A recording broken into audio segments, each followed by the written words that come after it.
আসসালামু আলাইকুম বন্ধুরা, আজকেও আমি বেরিয়ে গিয়েছিলাম আমার এলাকার এই অসহায় প্রাণীগুলোর জন্য সামান্য কিছু খাবার নিয়ে। আপনারা তো ভালো করে জানেন আমার কোনো ইনকাম নেই এবং আমার কোনো ডোনেটও আসে না। আমি যা করি নিজে থেকেই করি, তো ওদের জন্য আমার প্রচণ্ড কষ্ট লাগে।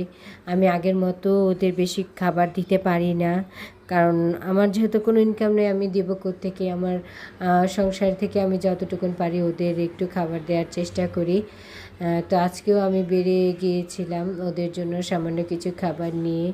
যখন যাকে পারি অল্প করে হলেও একটু খাবার দেওয়ার চেষ্টা করি। আর আপনাদের সবার কাছে অনুরোধ, যেহেতু আল্লাহর সৃষ্টি এরা, আর আমাদের আশেপাশেই তো এরা থাকে, আমরা অনেক খাবারই তো ডাস্টবিনে ফেলে দিই। আর রমজান মাস, ওদের কিন্তু প্রচণ্ড কষ্ট হচ্ছে খাবার নিয়ে, ওরা খাবারে খুব কষ্ট হচ্ছে। তাই আপনারা আপনাদের জায়গা থেকে যদি সেই খাবারগুলো ডাস্টবিনে না ফেলে পলিথিনে করে ওদের একটু হলেও খাবারগুলো দেন, তাহলে অন্তত ওরা ভালোভাবে বাঁচে। হয়তো আমরা প্রাণীপ্রেমিকরা কিছু আছি এলাকায় যে যারা আমাদের সামনে থাকে, আমরা খাবার দিয়ে থাকি, বাট এমনও আছে জায়গা যারা খাবার পায় না। তো প্লিজ আপনারা দয়া করে এই অসহায় প্রাণীগুলোকে একটু হলেও খাবার দিয়ে সাহায্য করবেন।